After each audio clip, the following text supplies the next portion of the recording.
Shalom, puji Tuhan.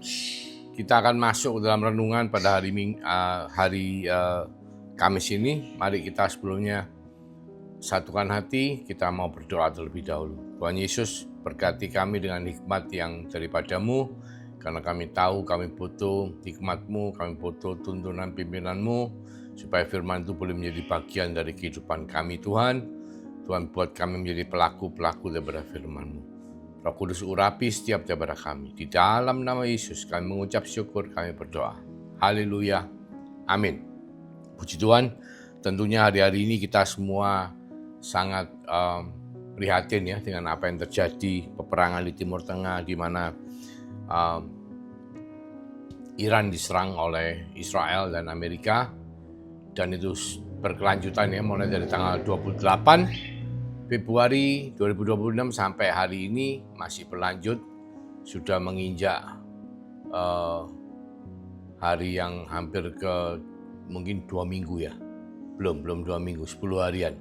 Nah ini semua tentunya menimbulkan ekses atau dampak yang mungkin kalau berkepanjangan akan membawa banyak perkara yang sebetulnya tidak perlu terjadi, seperti minyak naik dan lain sebagainya, sehingga membuat perekonomian nantinya akan terpengaruh. Tapi semua ini tentunya secara kehidupan logika kita berjalan, kita akan merasa khawatir dan kita semua akan bertanya-tanya bagaimana dan kapan ini semua akan berakhir. Karena tentunya kita lebih senang mengalami damai sejahtera ya. Kalau ada perang tentunya banyak hal hatinya tidak tenang dan banyak perkara mungkin tidak akan selesai dengan baik. Tapi sebetulnya ini semua sudah ditulis di Alkitab, saudaraku.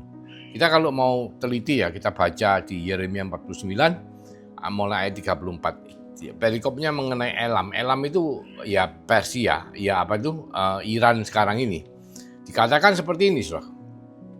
Firman Tuhan yang datang kepada Nabi Yeremia mengenai Elam atau Iran pada permulaan pemerintah Sedekia Raja Yehuda.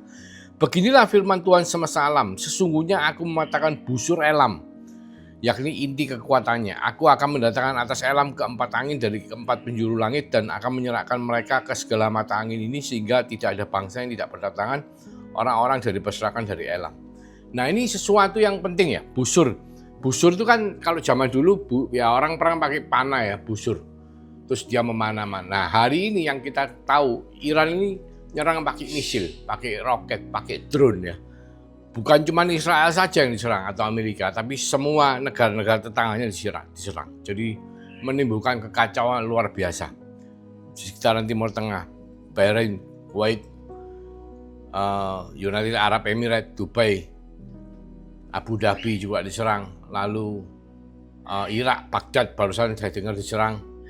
Dan juga sampai ke Saudi Arabia pun diserang, Qatar diserang. Nah ini menimbulkan kekacauan yang besar ya.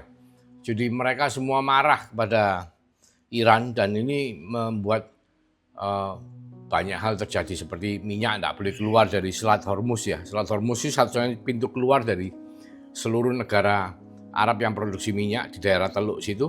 Itu semua merupakan 20% dari total suplai dunia. Itu sekarang tidak boleh keluar sama Iran. Yang keluar dibom. Bahkan dipasang ranjau.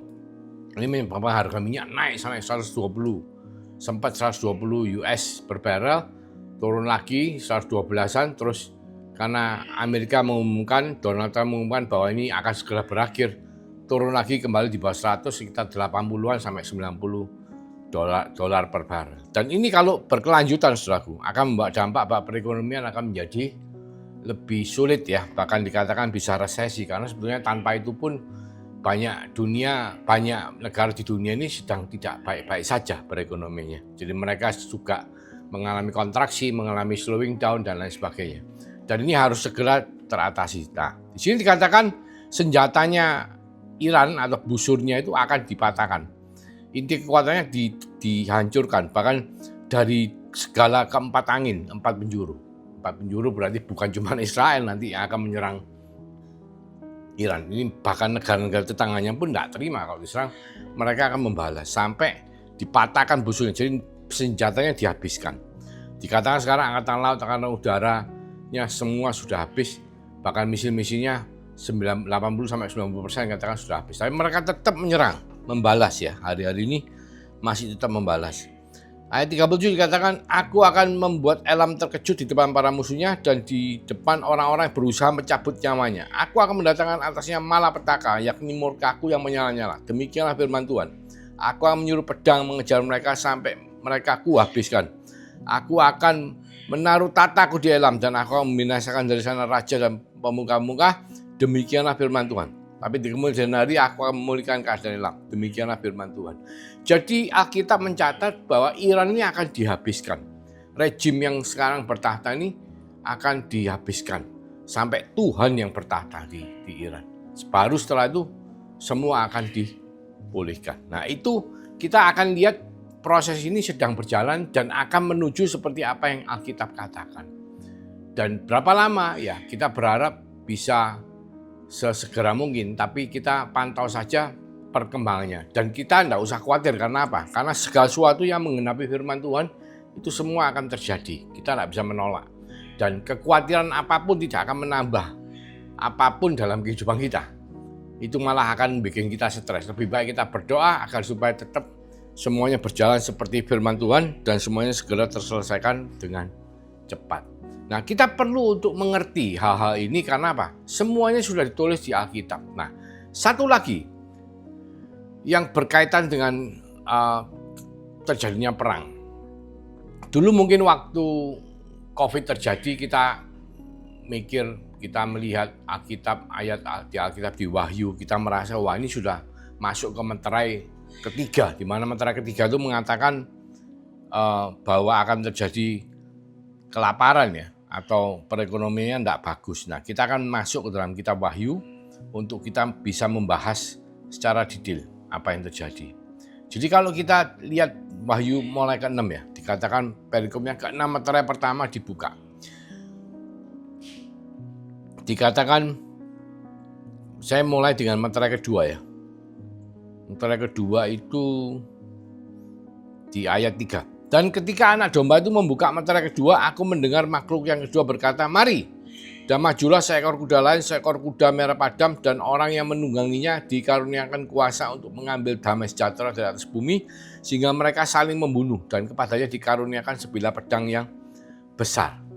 Nah di meterai kedua ini damai sejahtera hilang dan dikatakan saling membunuh. Nah waktu COVID itu tidak ada saling membunuh, yang ada banyak orang terbunuh karena penyakit. Cuman banyaknya itu tetap tidak signifikan dibandingkan dengan jumlah penduduk dunia. Jadi itu hanya sekedar pandemi biasa. Tetapi dikatakan sekarang damai sejahtera, meterai kedua kalau dibuka itu damai sejahtera itu hilang dari atas bumi. Nah sekarang ini saudara bisa merasakan dengan adanya begitu banyak peperangan ya. Dulunya kita pernah bahas mengenai Ukraina dengan Rusia. Sampai hari ini belum selesai, sekian tahun. Lalu nyusul Gaza dengan Israel, belum selesai juga. Dan di selat-selat itu banyak terjadi ketegangan-tegangan, bahkan peperangan antara Thailand, Kamboja, selesai terus keluar lagi, perang lagi. Lalu Afghanistan sama Pakistan yang sedang berperang juga. Dan yang lagi panas itu antara Taiwan dengan China ya. Dan juga negara-negara Filipina dengan China dan semua negara yang di sekitaran Laut Cina Selatan itu lagi bersih tegang. Dan ini semua kalau ditumpuk menjadi satu. Bahkan kemarin saya baca ini antara Australia di Laut Kuning dengan China lagi bersih tegang. Ini semua menimbulkan orang merasa kayak kehilangan damai sejahtera. Ya bahkan dikatakan di sini saling bunuh-membunuh. Ini yang terjadi adalah Iran menyerang semua bangsa di Timur Tengah. Juga Israel juga berusaha menyerang Amerika, menimbulkan kekacauan. Ya damai sejahteranya hilang. Orang merasa tidak aman lagi. Nah ini jelas sekali disambung lagi dengan ayat kelimanya mengatakan Wahyu 6 ayat 5. Dan ketika anak domba itu membuka meterai yang ketiga, aku mendengar makhluk yang ketiga berkata, mari. Dan aku melihat sungguhnya ada seekor kuda hitam dan orang yang menungganginya memegang sebuah timbangan di tangannya. Timbangan ini berbicara mengenai apa, saudara? Timbangan ini bicara mengenai keadilan. Ada ketimpangan sosial, ya ketidakadilan terjadi. Ayat 6 dikatakan, dan aku mendengar seperti ada suara di tengah-tengah empat makhluk itu yang berkata, secupak gandum sedinar dan 3 cupak jelai sedinar. Tetapi janganlah rusakkan minyak dan anggur itu. Apa yang terjadi? Semua menjadi mahal. Orang bekerja hanya untuk bisa makan, bahkan terjadi kelaparan. Karena apa? Ada ketimpangan timbangan itu menunjukkan ketidakadilan. Dan ini kalau kita melihat situasi sekarang, mungkin di beberapa daerah banyak sekali hal seperti ini terjadi. Mungkin kalau kita lihat di Venezuela mereka kelaparan, saudara. Ini kita lihat di beberapa negara mereka sudah mengalami kelaparan. Dan puji Tuhan memang Tuhan masih memberkati bangsa Indonesia sehingga bangsa kita masih bisa bertumbuh. Bahkan mungkin dibandingkan negara lain kita masih pertumbuhannya cukup tinggi. Meskipun masih di bawah target dari pemerintah, tapi puji Tuhan semuanya masih diberkati dan dilindungi oleh Tuhan. Karena bangsa ini adalah bangsa yang diberkati Tuhan. Tetapi kita kalau melihat mentera ketiga telah yang mengatakan bahwa ini akan terjadi, disambung melalui apa yang sedang terjadi sekarang ini. Damai sejahtera hilang, negara saling membunuh, dan nantinya itu kuda merah padam. Dan nantinya setelah itu dibuka meterai yang mengatakan akan terjadi ketimpangan sosial, ketimpangan yang luar biasa, di mana orang bekerja hanya untuk bisa hidup. Hanya mempertahankan hidup, bukan lebih daripada itu, bahkan masih banyak yang kelaparan. Ini semua akan terjadi. Dan kita semua melihat bahwa ini sudah Alkitab katakan dan Alkitab prediksi. Jadi saudara tidak usah terlalu takut, tapi saudara hanya berantisipasi dan berjaga-jaga. Karena apa?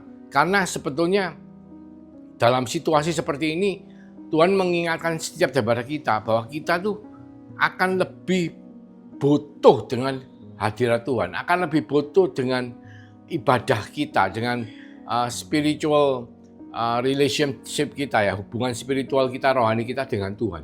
Sehingga apa? Sehingga ketika damai sejahtera itu hilang dan ketika hadirat Tuhan hadir menyertai kita dan kita merasa bahwa hadirat Tuhan menolong kita, membantu kita, itu akan membuat damai sejahtera itu bisa kembali dalam kehidupan kita. Ya, jadi kita butuh hadirat Tuhan lebih daripada apapun sekarang, karena duit pun tidak bisa membuat orang tenang. Bahkan orang yang punya duit banyak lebih bingung hari-hari ini. Karena apa? Takut kalau ada perang ya, beli emas, beli ini, beli itu, disimpan, takut nanti kena bom ya, takut mati dan lain sebagainya. Nah ini tentunya kita setuju bahwa damai sejahtera ini penting. Hadirat Tuhan ini sangat penting untuk saudara dan saya pada hari-hari ini. Nah kita akan lihat bagaimana hadirat itu bisa menyertai kita. Karena apa? Karena sebetulnya Tuhan telah mengingatkan saudara dan saya di kitab Wahyu pada jemaat Efesus. Di Wahyu 2 ayat 1 dikatakan, tulislah kepada malaikat jemaat di Efesus, inilah firman dari Dia yang memegang ketujuh bintang itu di tangan kanannya dan berjalan di antara ketujuh kaki Dian itu.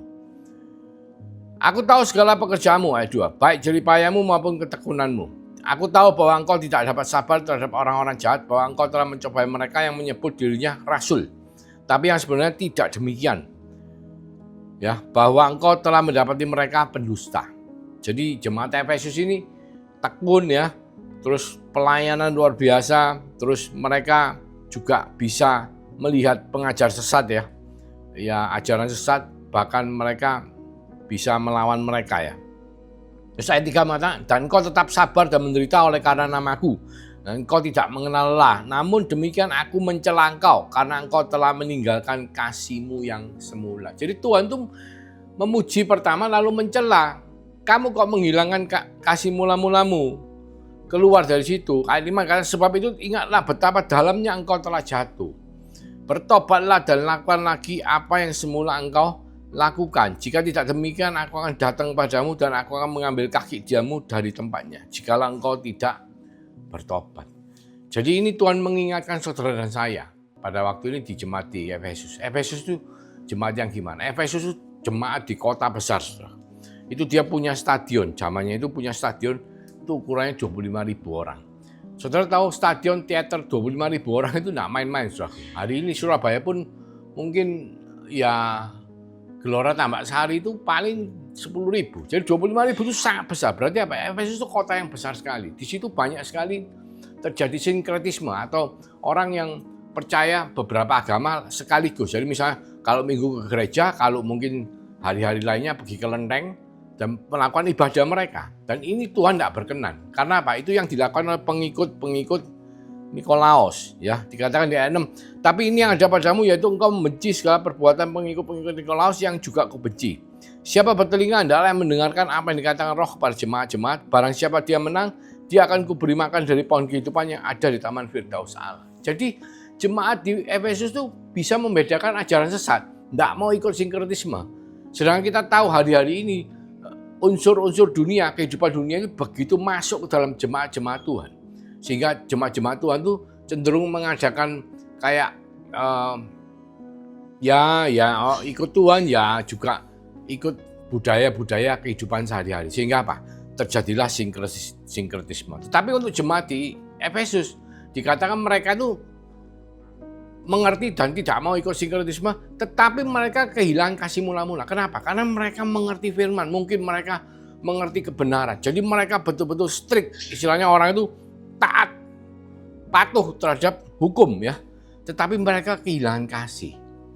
Jadi mereka itu misalnya kalau ada temannya yang salah ya, sama-sama anak Tuhan yang salah berdosa itu langsung dihakimi, dituding. Kamu salah, kamu sesat, kamu begini, kamu begitu. Tapi mereka kehilangan kasih. Padahal di jemaat di Efesus dijelaskan tuh di kitab Efesus yang ditulis oleh Rasul Paulus itu kira-kira 20 tahun sebelum jemaat Efesus yang disebutkan di kitab Wahyu oleh Rasul Paulus, Rasul Yohanes ya.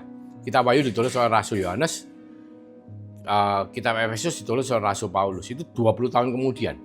Itu mengatakan sebelumnya di Efesus tuh dikatakan bahwa jemaatnya itu hidup penuh dengan kasih. Mereka itu menjadi satu tubuh, satu badan, kepalanya Kristus.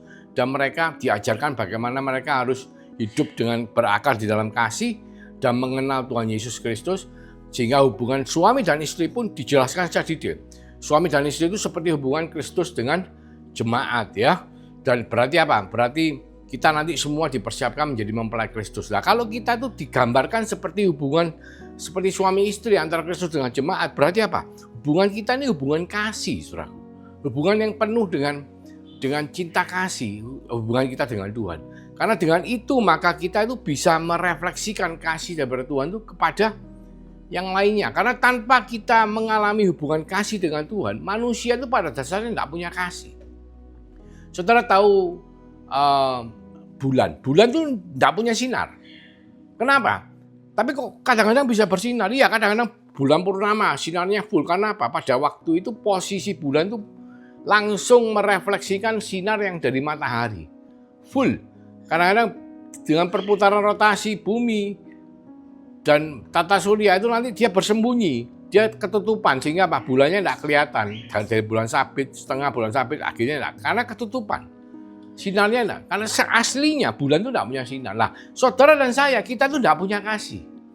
Tapi kita bisa merefleksikan kasih Tuhan. Karena kita kalau baca di kitab Efesus, dijelaskan bagaimana kita semuanya dipilih oleh Tuhan untuk diselamatkan. Bagaimana caranya? Dengan Tuhan menunjukkan betapa besar dia mengasihi saudara dan saya. Dia membuat anaknya yang tunggal itu, Yesus Kristus, menjadi korban sembelian untuk supaya apa? Supaya dosa-dosa kita ini ditebus. Dosa-dosa kita yang percaya beriman bahwa Yesus Kristus adalah Tuhan dan Juru Selamat, maka dosa-dosa kita ditebus dengan apa? Dengan penderitaan, bukan dengan duit. Dengan penderitaan, dengan siksaan dan karya salib Kristus. Sehingga dia itu mengasihi kita. Dan oleh karena dia mengasihi kita, di 1 Yohanes 4 ayat 19 dikatakan bahwa kita bisa mengasihi karena Allah terlebih dahulu mengasihi kita. Jadi sangat penting sekali untuk kita bisa menjadi bulan yang merefleksikan sinar atau bisa menjadi umat Tuhan, anak Tuhan yang merefleksikan kasih Tuhan kepada sesama kita. Yaitu apa? Dengan kita menyadari bahwa Dia, Allah itu mengasihi kita. Bahwa kita itu dipilih oleh Allah untuk diselamatkan. Ya, bukan dengan darah, bukan dengan duit, dengan harta, tapi dengan darahnya. Kita ditebus lunas, dibayar lunas. Kita dipindahkan dari kerajaan yang gelap menuju ke dalam kerajaan anaknya yang terang. Kita menjadi warga kerajaan surga. Kita menerima janji Tuhan. Kita menerima meterai Roh Kudus. Karena apa? Karena kasih Allah kepada saudara dan saya. Dan ketika kita mulai sadar bahwa kita begitu dicintai oleh Tuhan dan Dia begitu mengasihi kita, dan kita tetap tulus dengan kasih mula-mula kita. Ya, saudara masih ingat tentunya ya. Kasih mula-mula ketika saudara dengan pasangan saudara pertama kali pacaran ya. Bagaimana saudara rela berkorban, baik pihak pria maupun pihak wanita. Pasti kasih mula-mula itu adalah cerita yang luar biasa. Dan itu yang Tuhan minta. Jadi Tuhan itu bukan cuma minta sekedar hubungan jemaat dengan Kristus, dalam konteks kita melayani, kita datang ke gereja beribadah, kita hanya membaca firman Tuhan, kita hanya merenungkan firman Tuhan, kita hanya bernyanyi memuji Dia, tapi betul-betul kita menggunakan perasaan kita, ketulusan kita seperti kasih mula-mula. Nah, itu adalah syarat yang penting. Karena apa? Kalau kita tidak bertobat, maka Tuhan akan mengambil kaki dian dari dalam hidup kita. Kaki dian itu artinya apa? Kaki dian itulah hadirat Tuhan. Kehadiran Tuhan. Sama seperti kalau saudara ini pelayanan, saudara datang gereja, saudara nyembah, tapi saudara tidak pernah merasakan hadirat Tuhan. Kenapa? Karena Tuhan telah mengambil. Nah, bukankah itu seringkali terjadi dalam kehidupan kita? Kita mungkin sudah melayani Tuhan secara luar biasa. Kita mungkin sudah menghabiskan banyak waktu, banyak effort, banyak hal yang kita miliki supaya kita bisa berkenan. Tapi kita tetap tidak bisa mendapatkan hadiratnya. Kenapa? Karena kita hanya sekedar melayani. Kita anggap mungkin pelayanan kita itu seperti orang bekerja. Ya, bisa berhasil, bisa. Bekerja kan pasti menghasilkan. Tetapi Tuhan tidak hadir dalam pekerjaan pelayanan. Tapi Tuhan hadir di dalam kasih kita ketika kita melayani Dia. Jadi kita melayani motivasinya itu karena kasih. Bukan karena, nanti kalau saya ini hasilnya besar. Enggak. Tapi karena kita mengasihi Dia. Ya, jadi kita bisa mengasihi karena Dia terlebih dahulu mengasihi kita. Dan kita harus selalu sadar akan hal itu. Kita harus mengucap syukur tiap hari. Pagi hari kita buka mata, terima kasih Tuhan. Begitu besar Engkau mengasihi setiap daripada kami. Biarlah kasih itu menguasai sehingga kita dipenuhi oleh kasih Tuhan sampai namanya wadah hati kita ini penuh sampai meluber keluar, kasih meluber keluar dalam kehidupan kita untuk kita bisa mengasihi sesama kita.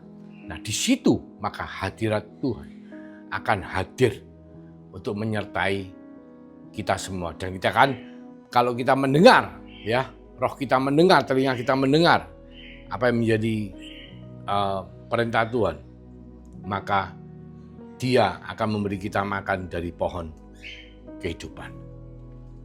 Mari kita berdoa. Terima kasih Tuhan Yesus, mengingatkan setiap daripada kami pada saat-saat seperti hari-hari ini, di mana damai sejahtera itu telah diangkat karena meterai-Mu telah Kau buka. Dan orang saling membunuh, maka kita butuh untuk hadirat-Mu selalu hadir menyertai kita. Seperti ketika bangsa Israel keluar dari tanah Mesir, mereka menuju ke tanah Kanaan, tanah perjanjian, untuk masuk dalam rancangan-Mu. Mereka butuh hadirat Tuhan. Kami semua sangat membutuhkan hadirat-Mu. Roh Kudus urapi setiap daripada kami, supaya kami hidup dalam pertobatan, dan kami hidup kembali kepada kasih mula-mula. Dengan ketulusan kami pada waktu kami pertama kali Kau pilih, Kau jamah, dan bertobat Tuhan. Supaya dengan kami mengucap syukur, menyadari bahwa Engkau begitu mengasihi setiap daripada kami, maka kasih-Mu memenuhi kehidupan kami, sehingga kami boleh belajar untuk mengasihi. Baik mengasihi Engkau kembali maupun mengasihi sesama kami. Seperti kami mengasihi diri kami sendiri. Terima kasih Tuhan. Biarlah berkat daripada Allah Bapa melalui kasih karunia daripada Tuhan Yesus Kristus, yang telah memeteraikan rohnya untuk melindungi, menolong, memberkati setiap daripada kami, mulai dari hari ini sampai Engkau datang kedua kalinya, bahkan sampai Maranatha. Di dalam nama Tuhan Yesus Kristus kami mengucap syukur, kami berdoa. Haleluya. Amin. Tuhan Yesus memberkati.